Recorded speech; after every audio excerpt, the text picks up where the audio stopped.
नमस्कार, जनप्रभात सुपरफास्ट में आपका स्वागत है। मैं हूं हेमेंद्र सिंह। नजर डालते हैं आज की सुर्खियों पर। संसद में बजट पर चर्चा का वित्त मंत्री निर्मला सीतारमण ने दिया जवाब। कहा, सरकार पर सांठगांठ वाले पूंजीवाद का आरोप लगाना बेबुनियाद। वित्त मंत्री बोली, 40 करोड़ लोगों के खाते में ट्रांसफर किया गया पैसा। फ्री कुकिंग गैस के साथ ही 80 करोड़ लोगों को दिया गया मुफ्त अनाज।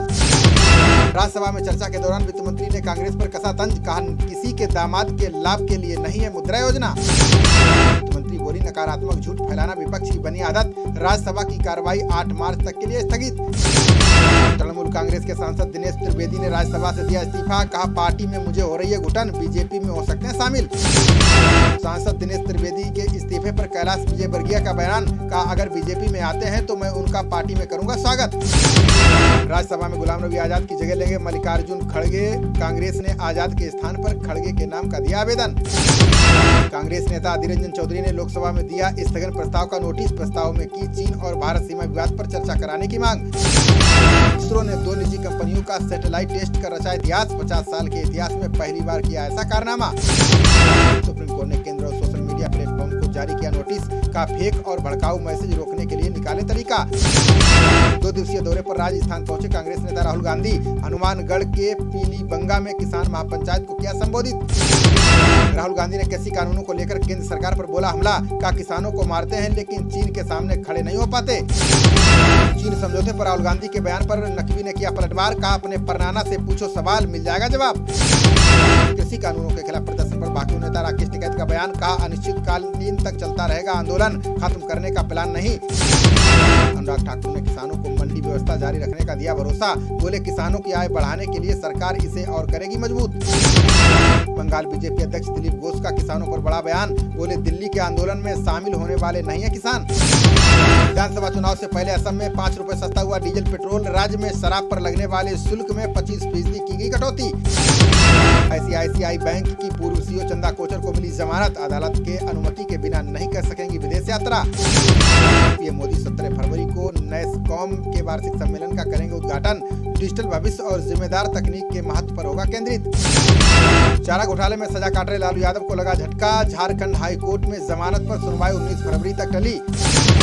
DRP मामले में अर्नब गोस्वामी को बम्बई हाई कोर्ट ने दी राहत। गोस्वामी समेत अन्य लोगों की 5 मार्च तक बढ़ाई गई अंतरिम राहत। 13 फरवरी को होगा आंध्र प्रदेश पंचायत चुनाव के दूसरे चरण का मतदान। 2786 पंचायतों के मतदाता करेंगे मताधिकार का प्रयोग। ब्लॉक स्तर पर जन औषधि केंद्र खोलने की दिशा में बड़ी सरकार। मनसुख मंडाविया बोले, सस्ती दवाइयों को बढ़ावा देना है लक्ष्य। उत्तर प्रदेश के कई हिस्सों में कोहरे के साथ सर्दी का प्रकोप जारी। तमिलनाडु के नीलगिरी इलाके में पड़ रही है कड़ाके की ठंड। 11 महीने बाद पश्चिम बंगाल में खुले 9वीं से 12वीं के स्कूल। कोविड-19 प्रोटोकॉल का बेहद कड़ाई से कराया गया पालन। भारत ने अब तक 338 करोड़ रुपए के कोविड टीके का किया निर्यात। पीयूष गोयल ने प्रश्नकाल के दौरान दी जानकारी। दिल्ली में 88 रुपए के ऊपर पहुंचे पेट्रोल के दाम, राहत के नहीं है आसार। केंद्रीय मंत्री धर्मेंद्र प्रधान बोले, उत्पाद शुल्क में नहीं की जाएगी कमी। ईंधन के बढ़ते दामों के खिलाफ राष्ट्रव्यापी प्रदर्शन करेगी कांग्रेस। रमेश चेन्नीथला बोले, राहत देने के बजाय मुनाफाखोरी में लगी सरकार।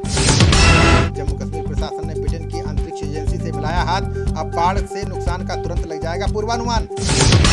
कांग्रेस नेताओं की धमकी के बाद MP पुलिस ने कंगना को दी सुरक्षा। किसान नेताओं से माफी न मांगने पर शूटिंग रोकने की दी थी चेतावनी। चीन ने पूरे देश में BBC के प्रसारण पर लगाई रोक। रिपोर्टिंग के दिशा निर्देशों के उल्लंघन का लगाया आरोप।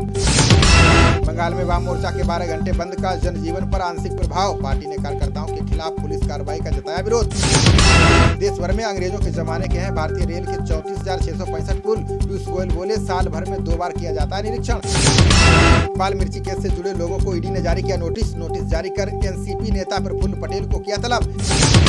ईडी ने TMC नेता विनय मिश्रा के आवास पर की छापेमारी। कोयला घोटाला मामले में ईडी ने कोलकाता में खंगाले दस्तावेज। उत्तराखंड के सीएम त्रिवेंद्र रावत ने चमोली त्रासदी पर दिया बयान। बोले, चमोली में पल पल बदल रहे हालात से रहना होगा सावधान। झारखंड सरकार ने नीरज सिन्हा को नियुक्त किया नया DGP। 1987 बैच के IPS नीरज ने कहा, कायम करेंगे कानून व्यवस्था। सीएम योगी आदित्यनाथ ने यूपी की मंडियों पर किया बड़ा दावा, बोले पिछली सरकारों में वसूली का अड्डा बन गई थी मंडियां। उज्जैन की भैरवगढ़ जेल से विचाराधीन महिला कैदी हुई फरार, अस्पताल में इलाज के दौरान बाथरूम की खिड़की के रास्ते भागी। सीएम जयराम ने हिमाचल पर 60 करोड़ का कर्ज होने का किया दावा, बोले पिछली कांग्रेस सरकार देकर गई थी 48,000 करोड़ का कर्ज। देवघर जमीन विवाद केस में सांसद निशिकांत दुबे की पत्नी को राहत, हाईकोर्ट ने अनामिका गौतम पर कठोर कार्रवाई करने की लगाई रोक। हरियाणा के पूर्व सीएम ओपी चौटाला ने बेटे पर दिया बड़ा बयान, बोले अभय ने मंत्री पद छोड़कर बढ़ाई है देवीलाल की राजनीति। बिहार के डिप्टी सीएम तारकिशोर प्रसाद ने पर्यावरण पर दिया बयान, बोले प्रदूषण नियंत्रण बोर्ड और संयुक्त राष्ट्र के समझौते से आएगा सुधार। बिहार सरकार के मंत्री बनते ही नेताजी भूल गए कायदे कानून, सासाराम में बिना टोल टैक्स चुकाए निकल गया जमा खान का काफिला। बिजनौर के अपर पुलिस अधीक्षक ने लगवाई कोरोना वैक्सीन, सभी पुलिसकर्मियों को भी टीकाकरण के प्रति किया जागरूक। भारत इंग्लैंड के बीच चेन्नई में कल से खेला जाएगा दूसरा टेस्ट मैच, पलटवार को बेकरार टीम इंडिया, अक्षर पटेल का खेलना तय। इंग्लैंड ने भारत के खिलाफ दूसरे टेस्ट के लिए टीम का किया ऐलान, टॉम बैस, एंडरसन, जोफ्रा आर्चर और बटलर को दिया आराम। चेन्नई के चेपॉक स्टेडियम में मैच के टिकट के लिए उमड़ी भीड़, सोशल डिस्टेंसिंग के नियमों की जमकर उड़ी धज्जियां। IPL 2021 की नीलामी के लिए खिलाड़ियों की लिस्ट जारी, 18 फरवरी को होने वाले ऑक्शन में 292 खिलाड़ियों पर लगेगी बोली।